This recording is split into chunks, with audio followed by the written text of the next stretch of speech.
Okay. இன்றைக்கு நாங்க இந்த வீடியோல என்ன பார்க்குறோம்னா, நாங்க ஒரு வெப்சைட்ட செய்ய முதலோ, அல்லது ஒரு கிளையன்ட்ட ஒரு வெப்சைட்ட செய்ய முதல் என்ன செய்வோம்னா, அந்த வெப்சைட்ல போணும்னு பார்க்கும்போது லேண்டிங் பேஜ் எப்படி இருக்கும்? அவர் எந்தெந்த பட்டன்ஸ கிளிக் பண்ணலாம்? அந்த பட்டன்ஸ் என்ன கலர்ல இருக்கும்? என்ன அளவுல இருக்கும்? அந்த பட்டன கிளிக் பண்ணோம்னா அடுத்த பேஜ் எப்படி இருக்கும்? அதுல என்னென்ன கம்போனன்ட்ஸ் இருக்கும்? இது எல்லாத்தையுமே உள்ளடக்கின ஒரு விடயம் தான் UI UX டிசைன்.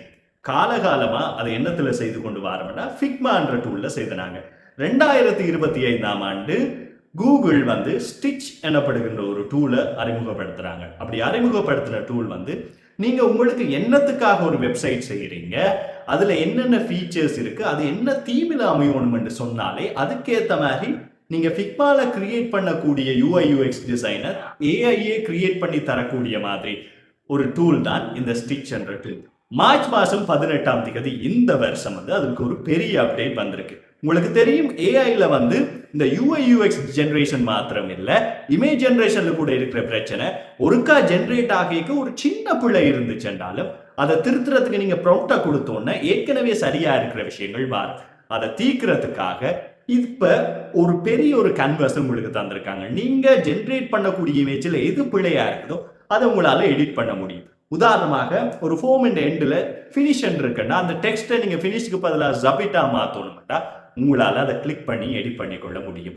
இந்த மாதிரி அதை தாண்டி வாய்ஸ் பேஸ்ட் எடிட்டிங், இப்போ உதாரணமாக நீங்கள் ஸ்டிச்சுக்கு போயிட்டு அந்த வாய்ஸ் பேஸ்டை கிளிக் பண்ணிட்டு எனக்கு யாழ்ப்பாணத்தில் செய்யக்கூடிய பனை கைவினை பொருட்களை உலகத்துக்கு ஏற்றுமதி செய்யக்கூடிய ஒரு வெப்சைட்டை தாண்டா அதுவே ஜென்ரேட் பண்ணுது. அது உங்களுக்கு சில கேள்விகளுக்கு நீங்கள் பதில் சொன்னோடனே ஜென்ரேட் பண்ணுது. அதை தாண்டி உங்களோட கம்பெனிக்கு ஒரு பிராண்ட் இருக்கண்டா, ஒரு தீம் இருக்கண்டா, அந்த தீம் தொடர்பான ரூல்ஸை நீங்க சொன்னீங்கன்னா அதுக்கேற்ற மாதிரி ஒட்டுமொத்த UI UX-ஐயும் அதுவே ஜென்ரேட் பண்ணி தரும்.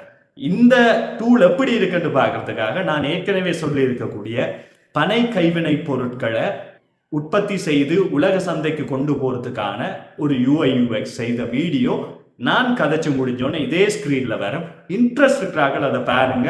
UI UX அல்லது ப்ராடக்ட்டுக்கு உடனே ப்ரோட்டோடைப் கேட்கக்கூடிய கிளைண்ட்ஸுக்கு ப்ரெசென்ட் பண்ணக்கூடிய வேலை UI UX செய்யணும்னு நினைக்கிறார்கள். கூகுள் ஸ்டிச்சை யூஸ் பண்ணிக்கொள்ளுங்க.